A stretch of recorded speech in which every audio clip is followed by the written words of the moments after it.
But I didn't want that adventure to stop there. And more importantly, I wanted to find ways to incorporate technology so that you can create a new adventure that goes beyond the adventures that are written on the pages. In many ways, I wanted to take the adventure off the page and give people an opportunity to put their own twist on where Roscoe goes and what are the things that Roscoe can see.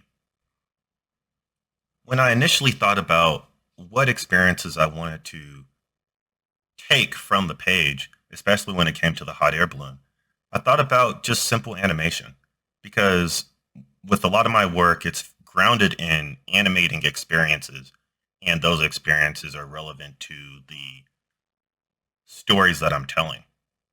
And so, since I had these two images that I originally created when I came up with the idea of Island Fever, I wanted to just recreate those images. So, it was two scenes. One of those scenes was actually a scene from the actual adventure, and then another was the actual cover for the chapter. And so I animated the chapter and I animated that scene where it's just going over a body of water, and then the other scene is going over a field.